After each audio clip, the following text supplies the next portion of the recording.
STPನವರು ಈಗಾಗಲೇ ಒಂದು DSP ಅವರಿಗೆ ಒಂದು ಮನವಿಯನ್ನು ಕೊಟ್ಟರು. ಮನವಿಯಲ್ಲಿ ಅವರು ಸ್ಪಷ್ಟವಾಗಿ ಸಂಘ ಪರಿವಾರದ ಗುಂಡಾಗಳು ಅಂತೇಳಿ ಒಂದು ಮೆನ್ಷನ್ ಮಾಡಿದ್ದಾರೆ.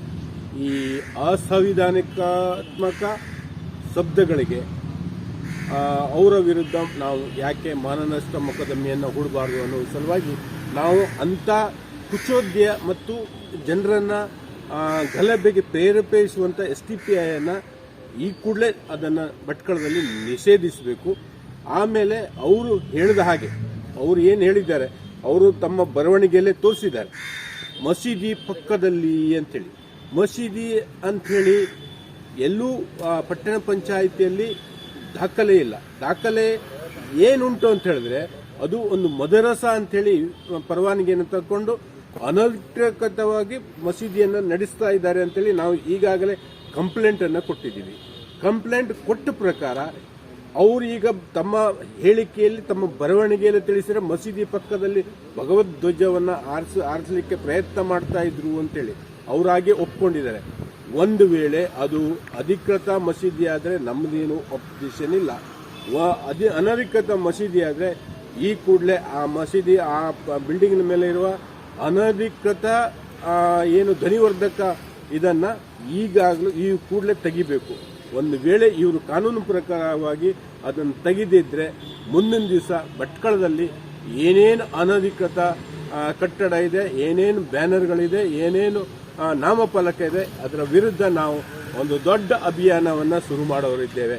ಇದು ಎಚ್ಚರಿಕೆ ಗಂಟೆ.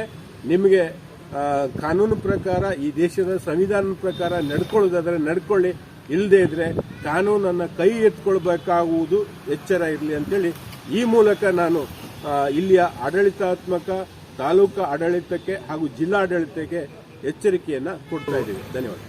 ಒಂದು ಕೋಮಿನ ಒಂದು ಮುಖ್ಯವಾಗಿ ಮೂಲಭೂತವಾದಿ ಸಂಘಟನೆ, ಅದರ ಮೂಲ ಸಂಘಟನೆಯಾದ PFIಯನ್ನು ಈಗಲೇ ಕೇಂದ್ರ ಸರ್ಕಾರ ನಿಷೇಧ ಮಾಡಿದೆ. ಅವರು ಈಗಾಗಲೇ ಸ್ಥಳೀಯವಾಗಿ ತಮ್ಮ ರಾಜಕೀಯವಾಗಿ ಅಸ್ತಿತ್ವ ತೋರಿಸಿಕೊಳ್ಳುವ ಸಲುವಾಗಿ ಅಲ್ಲೊಂದು ಇಲ್ಲೊಂದು ಪ್ರತಿಭಟನೆ ಒಂದು ಮನವಿ ಕೊಡುವಂಥ ಕೆಲಸವನ್ನು ಮಾಡ್ತಿದ್ದೇವೆ.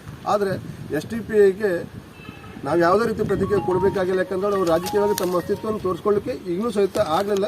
ತಮ್ಮ ಅಸ್ತಿತ್ವ ಉಳಿಸ್ಕೊಳ್ಬೇಕಂತ ಅಲ್ಲಿಂದ ಅದರಾಗ ಮುಖ್ಯವಾಗಿ ನಮ್ಮ ನಾಯಕರುಗಳನ್ನು ನಮ್ಮ ಕಾರ್ಯಕರ್ತರುಗಳನ್ನು ಗೂಂಡ ಅನ್ನುವಂಥ ಶಬ್ದ ಬಳಸಿದ್ರೆ ನಾವು ಕೊಟ್ಟು ಶಬ್ದದಲ್ಲಿ ಖಂಡನೆ ಮಾಡ್ತೇವೆ. ಯಾಕಂತಂದರೆ ನಮ್ಮ ಕಾರ್ಯಕರ್ತರ ಮೇಲೆ ನಮ್ಮ ನಾಯಕರ ಮೇಲೆ ಯಾವುದಾದ್ರೂ ಒಂದು ಕೇಸ್ಗಳಿದ್ರೆ ಅದು ಧರ್ಮ ರಕ್ಷಣೆಗೋಸ್ಕರ, ದೇಶ ರಕ್ಷಣೆಗೋಸ್ಕರ ಅಥವಾ ಹಿಂದೂ ಸಂಸ್ಕೃತಿಯನ್ನು ಉಳಿಸಿಕೊಂಡು ಮಾಡಿದಂಥ ಹೋರಾಟಗಳಿಗೆ ಸಂಬಂಧಪಟ್ಟಂಥ ಕೇಸ್ಗಳಾಗಿರ್ತದೆ ಹೊರತಾಗಿ ಯಾವುದೇ ಕೊಲೆ, ಸುಲಿಗೆ, ದರೋಡೆ, ಅತ್ಯಾಚಾರ ಇನ್ನಂಥ ಯಾವುದೇ ಸಂಬಂಧಪಟ್ಟಂಥ ಕೇಸ್ಗಳು ನಮ್ಮ ನಾಯಕರ ಮೇಲೆ, ನಮ್ಮ ಕಾರ್ಯಕರ್ತರ ಮೇಲೆ ಇಲ್ಲ ಅನ್ನೋದನ್ನು ನಾವು ಎಲ್ಲಿ ಬೇಕಾದ್ರೆ ನಿಂತುಕೊಂಡು ಗಂಟಾಘೋಷವಾಗ್ತದೆ. ಆ ತಾಕತ್ತು STPIನವ್ರಿಗಿದೆಯಾ?